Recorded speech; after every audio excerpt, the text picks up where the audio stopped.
안녕하십니까. 2020년 7월 16일 최병무의 팩트 시작하겠습니다. 방금 전에 이재명 경기도지사에 대한 대법원의 확정 판결이 있었습니다. 다수설, 소수설 이렇게 나뉘었죠. 근데 다수설은 이재명 경기도지사의 행위를 허위사실 공표죄로 처벌할 수가 없다. 뭐 길게 얘기를 했는데 그 얘기라는 건 뭐냐면 허위사실 공표라 하면 적극적, 일방적으로 자기가 허위사실이라는 것을 알고서도 국민들, 유권자들한테 알려야 그게 처벌이 가능한 거지. 그렇지 않고 소극적으로 그냥 토론회 같은 데에서 누구의 질문에 답변하는 과정에서 나온 거 이런 정도 가지고서는 허위사실 공표죄로 처벌할 수가 없다. 공직선거법상에. 뭐 이런 류의 얘기를 하고 있고요. 그 다음에 이제 소수설, 박상옥 대법관 등 뭐 이 사람들 얘기는 그게 아니고 어차피 이게 답변을 미리 준비하신 것이기 때문에 이 답변에 대해서 뭐 적극적이다 아니다 이렇게 평가할 수 있는 것은 없다. 그 자체가 굉장히 모호하다 이렇게 주장을 했는데 소수설로 그치고 말았습니다. 이 때문에 자 이재명 경기도지사에 대한 그 지사직 상실 여부 이거는 이제 뭐 결국 처벌할 수 없으니까 그러니까 지사직은 유지가 되는 겁니다. 그러면 이재명 경기도지사가 지사직을 유지함으로써 생기는 정치적 파장 이런 부분에 관해서 말씀을 드리겠습니다. 뭐 이게 무죄다 저게 유죄다 어쩌고저쩌고 하는 것들에 대한 일반적인 평가와 논리는요 아마 제가 보건대는 뭐 그냥 대략 저 같은 비법률가가 보기에는 이거는 결론을 내놓고 이리저리 설명하는 것에 불과하다 이런 생각이 듭니다.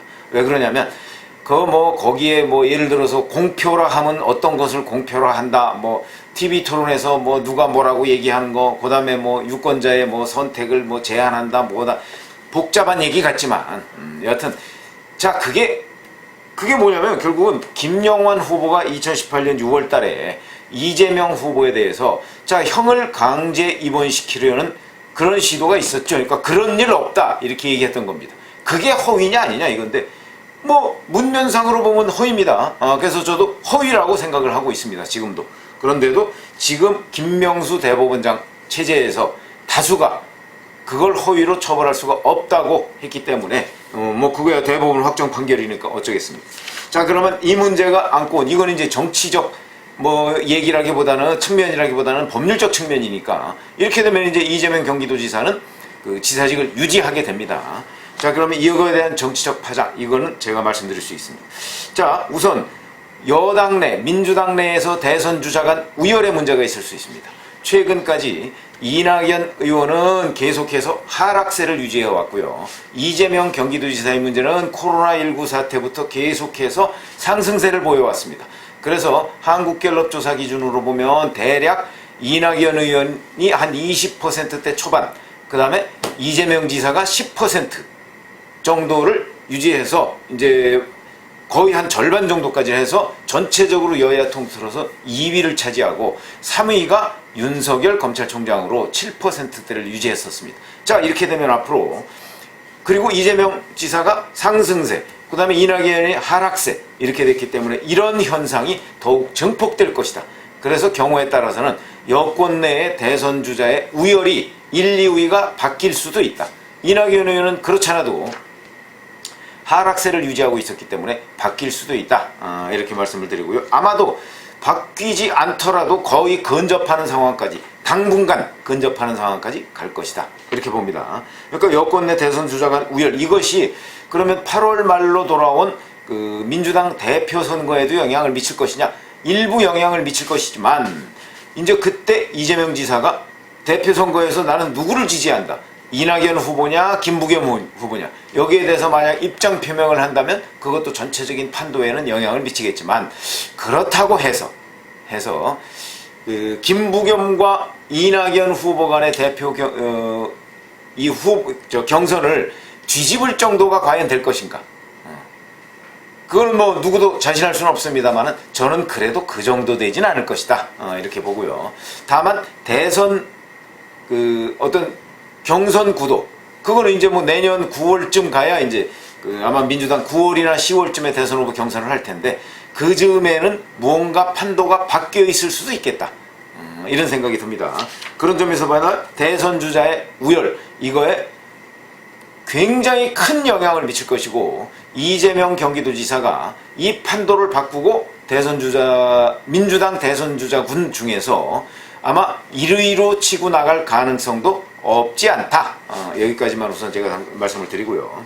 자, 그러면 이제 내년 4월에 치러지는 보궐선거, 이 보궐선거에서 경기도는 빠지게 돼 있습니다. 그러면 이제 서울시장과 부산시장에 대한 보궐선거만 치르게 되죠. 그렇게 되면 이 대결 구도 자체가 더 선명해졌습니다. 무슨 얘기냐면 서울시장과 부산시장은 똑같이 성추행이라는 그 성범죄 때문에 그 자리가 보궐을 하게 돼 있는 거 아니겠습니까? 그러다 보니까 여야 이 대결 구도에서 자, 성추행, 성범죄로 인한 보궐선거 2개, 이렇게 보다 대결 구도가 아주 선명해졌습니다. 만약에 경기도지사 선거까지도 보궐선거를 하게 된다면, 그렇다면 이거는 이재명 경기도지사의 경우에는 허위사실 유포 부분이기 때문에 성범죄와 관련한 보궐선거, 이게 재보궐선거, 이게 안 되는 거죠. 그래서 구도가 약간 애매하게 돼 있는데, 오히려 이재명 경기도지사 경기도에 대한 보궐선거가 이루어지지 않음으로써, 그럼으로써 사실은 보다 더 선명하게 미래통합당과 민주당 간에, 민주당이 후보를 낸다면, 저는 낼 거라고 제가 말씀을 드렸죠. 낸다면 선명하게 성범죄로 인한 보궐선거라는 그런 측면과 미래통합당의 도전이라는 측면으로 구도가 명확해졌다. 이것은 미래통합당으로서는 나쁜 게 아니죠. 왜 그러냐면 서울시장 보궐선거와 부산시장 보궐선거를 같은 구도로 공격을 할 수 있는 거기 때문에 공격하는 입장에서는 오히려 더 수월해졌다. 이렇게 말씀을 드릴 수가 있고요. 그 다음에 이제 그러면 2022년 3월 달이 대선 판도. 제가 말씀드렸죠. 대선 주자 간 우열. 여당 내의 대선 주자 간 우열에서는 일단 이재명 경기도지사가 상당히 앞서 나가는 구도, 치고 나가는 듯한 그런 구도를 확보했다. 일단 동력을 확보했다. 이렇게 말씀을 드렸죠. 그러면 2022년 3월에 여야 구도, 그러니까 내년 9월이나 10월쯤에 이제 민주당 내에 경선이 이루어질 것이고요.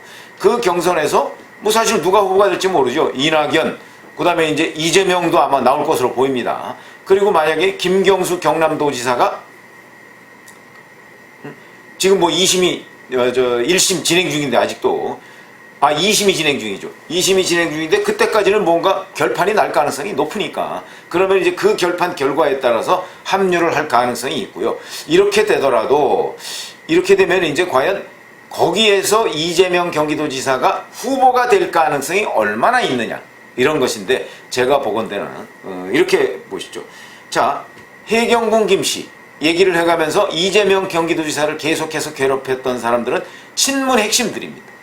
그러니까 제가 보건대는 친문 핵심들은 여전히 이재명 경기도지사에 대한 지지 의사를 유보하고 있을 것이다, 이렇게 봅니다. 그래서 만약에 김경수 경남도지사나 아니면 친문 핵심의 후보가 나올 경우에, 그럴 경우에는 이 친문 핵심들은 이재명 경기도지사를 지지하지 않을 것이다, 이렇게 보거든요. 그렇다면 이재명 경기도지사는 이 민주당 내의 친문 핵심이 아닌 약간의 어떤 중도나 또는 민주당의 전체적인 지지자들 내지는 민심 뭐 이런 쪽에 호소를 해야 될 가능성이 높습니다. 왜냐하면 친문 핵심의 지지를 못 받고 있기 때문에. 그렇다면 내년 9월에 근데 그런 상황이 된다면 아마 친문들이 지지하는 후보 한 사람과 이재명 경기도지사 간의 여당 내에서의 대결이 될 가능성이 매우 높다, 이렇게 본다면, 만약에 김경수 경남도지사나 아니면 친문이 누군가를 후보로 내세우지 않았다면 아마 친문들은 굉장한 고민에 빠질 것입니다. 자, 이재명 경기도지사가 이낙연 의원보다는 나은 것으로 보이는데, 그렇다고 해서 저 사람을 우리가 지지할 것인가 말 것인가 굉장한 고민에 빠질 텐데, 그렇지 않고 만약에 친문이 뭐 김경수 경남도지사나 아니면 다른 친문 핵심을 누군가를 후보로 만들어내는 그런 과정을 거친다면 내년 9월 10월 달에, 그렇다면 친문 핵심은 그 사람들을 지지할 가능성이 있어서 민주당 대선 후보 경선은 3파전이 될 가능성이 있습니다. 그럼 3파전의 최종적인 결과 그거야 뭐 벌써 앞으로 1년 훨씬 뒤의 얘기이기 때문에 우리가 섣불리 예측하기는 어렵지만, 그럴 경우에 아마 친문 핵심들이 미는 후보가 당선될 가능성이 저는 좀 높다고 보거든요. 그렇게 된다면 이재명 경기도지사는 이번에 오늘 그 지사직을 유지하는 대법원 확정 판결을 받았음에도 불구하고 이 탄력을 받아서 민주당의 대선 후보가 된다? 이 가능성은 멀어질 그럴 개연성이 저는 높다고 봅니다. 친문 후보가 별도로 나온다고 전제할 때 저는 나올 가능성이 높다고 보거든요. 그럴 경우에 이재명 경기도지사는 여기까지가 본인들의 본인의 어찌 보면 정치적 미래의 최대치가 아닌가 이렇게 신중하게 제가 예측을 해보고요. 자, 그런 상황이라면 이제 내년 9월 10월에 이재명 경기도지사가 민주당 대선 후보를 딸 것이냐 못 딸 것이냐 이런 부분인데 제가 지금 말씀드렸죠. 만약 친문 후보가 나온다면 경쟁은 치열해지겠지만 결국 이재명 경기도지사가 대선 후보가 과연 될까? 저는 되지 않는 쪽에 오히려 무게중심을 두고 있습니다. 만약에 된다면 그건 이제 뭐 친문이 후보를 안 낸다든가 내더라도 그 친문 후보를 민심의 어떤 그 지지율로서 이재명 경기도지사가 꺾는다면 그렇다면 이재명 경기도지사가 이제 민주당 후보가 되겠죠. 그러면 2022년 이제 대선은 이재명과 미래통합당 후보 간 대결이 될 가능성이 매우 높습니다. 그 경우에 누가 이길 것이냐? 그거야 뭐 지금 섣불리 예측하기는 어려운 상황이죠.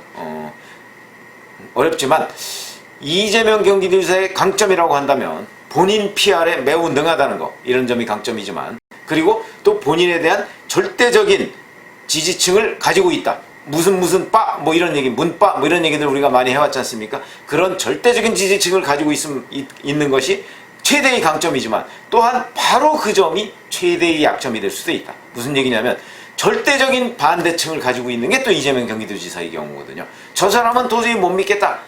물론 그 중에 상당 부분은 미래통합당 후보 지지자들이겠지만 중도층 중에서도 이재명 경기도지사를 저 사람은 도저히 못 믿겠다 하는 절대적인 반대층을 가지고 있습니다.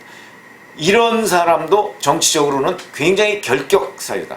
이런 관점에서 본다면 아마 2022년 대선은 만약에 민주당 후보가 된다고 하더라도 이재명이냐 아니냐 이런 굉장한 어떤 일종의 장벽을 또 한 번 넘어야 된다. 이렇게 말씀을 드릴 수가 있습니다. 그런데 이제 간단하게 정리를 하자면 제가 보건대는 민주당 내의 대선 후보 경선이 아니고 대선 후보 지지율 여기에서는 이낙연 후보를 능가할 가능성이 충분히 있다. 그런데 내년 9월이나 10월쯤에 민주당 대통령 후보 경선에서 이재명 경기도지사가 그 경선을 돌파할 가능성을 저는 높게 보지 않는다. 그런 것이고 만약에 돌파한다고 할지라도 2022년 3월달 대선에서 미래통합당 후보를 꺾을 가능성이 있느냐 이 부분은 제가 자신할 수는 없으나 꺾을 가능성 그거 그렇게 크지 않다. 왜냐하면 적극적인 반대층이 워낙 많기 때문에 대략 지금은 이제 이 정도로 정리를 해서 말씀을 드리겠습니다.